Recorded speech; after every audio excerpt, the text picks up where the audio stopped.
Good afternoon, ladies and gentlemen. This is Political Talks with JB. I am your host, Julian Boykin, and today I am joined by Ms. Pam Werstler, who is running for City Council District 4, representing Decatur, Alabama. Pam, how are you doing today? I am doing wonderful. Julian, how are you? I'm doing great. Thank you for taking time out of your busy schedule to sit down and talk with me. Why don't you tell everybody a little bit about your background and what sparked the interest of running for City Council representing District 4? Well, Julian, I am a small business owner. I am a human resources consultant, work out of my home. I've spent over 25 years in human resources. I am currently on the personnel board for the city of Decatur. Been there for about 12 years, so I understand a little bit about what's going on from that level.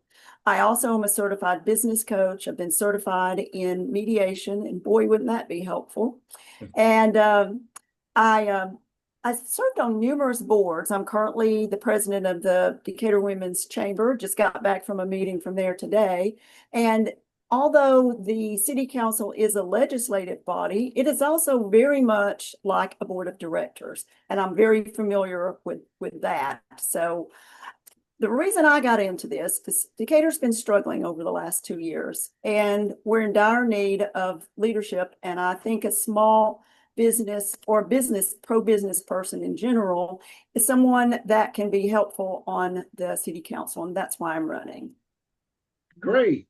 As it relates to crime that goes on in District 4, just like any other district across the country, District 4 has its fair share of crime, and which is not high, anything like that. It's moderately low. What is your plan on maintaining that low status and trying to remove the little bit of crime that it does have for the citizens of District 4? Well, I think that the first thing is the neighbors need to be diligent in all the communities and be on the lookout for things and report those things. Um, we got to start small. Crime starts with small things. And I think a lot of people are familiar with broken windows from when Rudy Giuliani was mayor of New York City.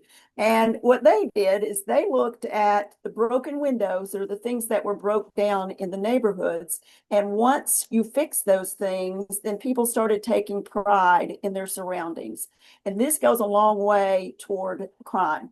Now, if elected, I will go through the district and be looking for things that need to be fixed and talking to the citizens to find out what's going on from them. And I'm going to be reporting them. And things that are going well, that city employees are doing well, I want to praise them as well. So I think it goes both ways on that. We have a new chief of police and a new deputy chief of police, and they're doing a great job.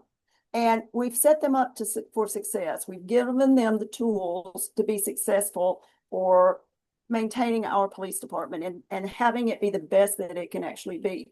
Which brings me to optimization. In my company, I optimize people and processes, and I want to be able to optimize Decatur. Okay. As it relates to the roads in District 4, some of those roads are in desperate need of being repairing, repaving, things of that nature.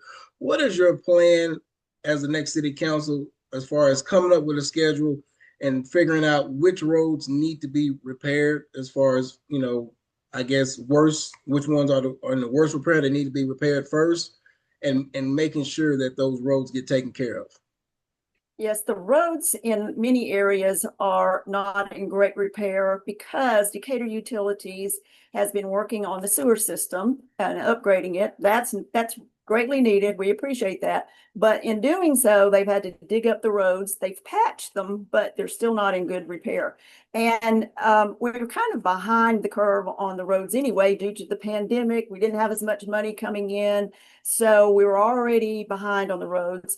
The good news is that in June, the current city council allocated $1.5 million more toward roads, and that's great. But we're going to have to put more money toward roads going in the future. Now, what I want to do is when the list of roads comes out that needs to be paved, and I will confess I don't know what the current process is on all of that, but I want to make sure it's equitable, that District 4 roads are being paved just as much as the other districts. I'm all for the city as a whole, but I also have to look out for District 4. So I want to make sure it's equitable between the districts.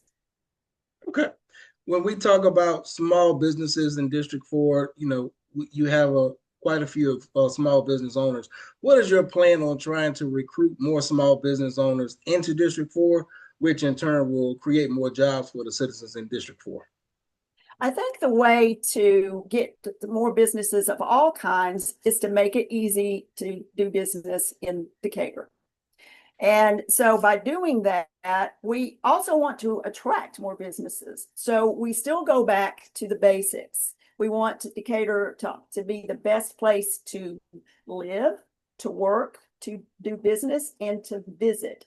And so there again, it's a grassroots start at the beginning, make everything in District 4, especially the best that it can be. And when people see this is a pretty cool area, I think I want to start a business here. That's where it happens. We have a lot of businesses in District 4 because the Beltline is in District 4. So, and then people that can work from their own, like I'm doing. So we need all kinds of businesses because businesses bring jobs. And that's what we need for the citizens of Decatur. And to recruit more people to live in Decatur, you got to have good jobs here. Yes, you do. Yes, you do. So when you talk about good jobs, those good jobs turn into more people wanting to come to live in District 4, you generate more homeowners, then you get into the aspect of property values and making sure thy neighbor does what they're supposed to do as far as the upkeep of their property and making sure that they adhere to the proper city ordinances as it relates to you, the property owner. This is what's expected of you. As the next city council, what is your plan on making sure that homeowners are, whether the homeowner is renting that home out or the homeowner is actually living in that, occupying that home themselves? What is your plan in making sure that the property values are being respected and the ordinances are being put in place so that the homeowner is not, abusing that right and just letting the property just dwindle and become diminished as it relates to cutting the grass, not having a broke down car in the yard and things of that nature? Well, we have ordinances on those issues right now. What we have to do is enforce those. And the city needs to know about those issues. Now, the employees can't be everywhere at one time. So this is where going into the districts and talking to the people and looking and saying, okay, this is not right. And getting with the city to get those issues taken care of. It goes back to the broken windows. Once those things start getting fixed, people start taking more pride and they know they're not going to get away with not taking care of their stuff. And then they will start doing that. It's going to take a little bit of time to get there, but that's how it happens. Make sure we enforce the ordinances that we already have. Exactly. If people want to get in contact with you, make a donation to your campaign, ask you additional questions, how can they do so? Well, they can go onto my Facebook page or my website. It is Pam Werstler for District 4 City Council, and there's ways of contacting me there. Last question. Why should the people of District 4 vote for you as the next city council? They should vote for me because I am the most qualified candidate. And I know some people say, well, the city is not like a business, and it's not. There's a lot of differences, but there's a lot of similarities as well. I am a business person, and I think if we have the mayor is like the CEO of a company, and the city council is like a board of directors.